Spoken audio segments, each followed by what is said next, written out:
నిర్మాణం జరుగుతూ ఉన్నది. ఇంటిగ్రేటెడ్ రెసిడెన్షియల్ స్కూల్ కూడా మనం వైరాపట్నంలో, నాకు తెలిసి జిల్లాలో వేరే నియోజకవర్గాలు ఏమన్నా ఊరు బయట 5-6 కిలోమీటర్లు 10 కిలోమీటర్ల దూరంలో కడుతున్నారు. కానీ మనం వైరాట్ టౌన్ని పెద్ద ఎత్తున విస్తరింపజేయాలి.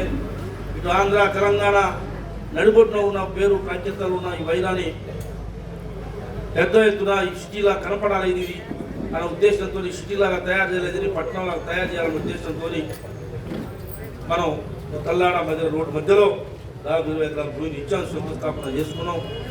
పనులు కూడా దాదాపు నా వారం 10 రోజులు మొదలైతే పక్కనే 100 పడక హాస్పిటల్, యూనివర్సిటీ కంటే గొప్పగా ఈ 2 సంవత్సరాల్లో ఆ రెసిడెన్షియల్ స్కూల్ ఇవ్వబోతూ ఉన్నాం. మనం ప్రధానంగా మున్సిపాలిటీ వైరాని పెద్ద ఎత్తున పట్టణం తయారు, నా కోరిక అది. అందుకోసమనే 500 ఇందిరమ్మ ఇళ్ళు ఇచ్చాం. ఇక్కడ 5 లక్షల రూపాయలు ఖరీదు చేసే ఇల్లు ఒక్కొక్కటి 500 ఇల్లు ఇచ్చాం. ఇంకా 3-4 నెలల అన్నీ కూడా స్లాబ్ పడతాయి, ప్లాస్టింగ్ అవుతుంది, సున్నం వేస్తాం. 3 నెలల స్లాబ్ దాకా వచ్చాయి, కొన్ని స్లాబ్ అయినాయి. ఈ 2-3 నెలల ప్లాస్టింగ్ సున్నం అన్నీ కూడా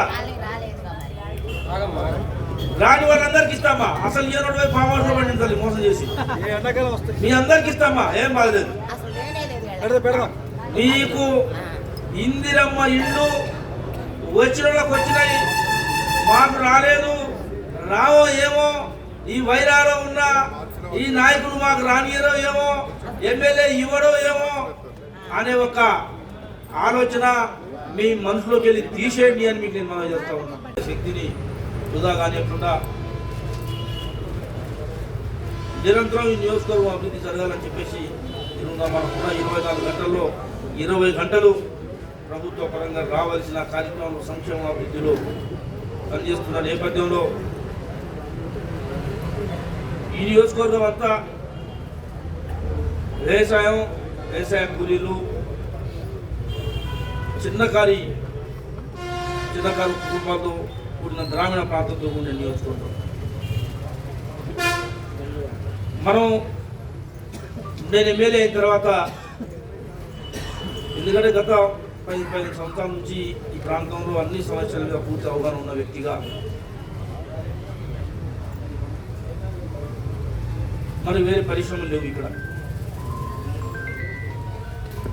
భూములు పట్టబండాలంటే నీళ్ళు కావాలి, నీళ్ళు కావాలంటే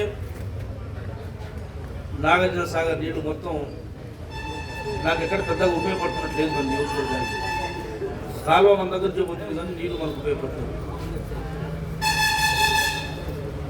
ఏదైనా చేసి నీళ్ళు వస్తే దుర్పాడు ఏనుకూరు వైరాగ్ వచ్చి నీళ్ళు స్టాక్ అయితే లిఫ్ట్ ద్వారా కొన్ని జిల్లాలు తీసుకోవచ్చు. అదొక ఆలోచన చేసి మనం గెలిచిన మొట్టమొదటి అసెంబ్లీలో నేను నాగార్జున సాగర్ పోతుందనే పేరుతో మన మోసం జరుగుతూ ఉంది. నాకు గోదావరి నీళ్లు వైరా ప్రాజెక్టులో వదిలితే మాకు 4 మూలాలకు ఉపయోగపడుతుంది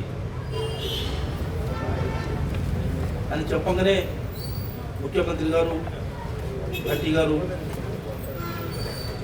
గౌరవ పెద్దలు ప్రాజెక్టు నీటిపారుదల శాఖ మంత్రులు ఉత్తమ్ కుమార్ రెడ్డి గారు స్పందించి పరిచయాలు సంబంధాలు పాతోటి కాబట్టి రామదాస్ అడిగిన దాంట్లో వాస్తవం ఉంది, ఇవ్వాల్సిందని చెప్పేసి దాదాపుగా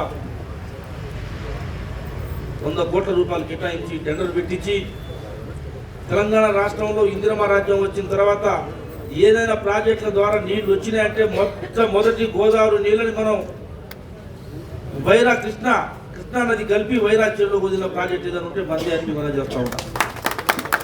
చరిత్ర సృష్టించినోడు ఇప్పుడు ఆ చరిత్రని తిరగరాయబోతున్నాడు. అబద్ధాల గోడల్ని బద్దలు కొట్టి నిజాలను రాగా మీ ముందుంచబోతున్నాడు.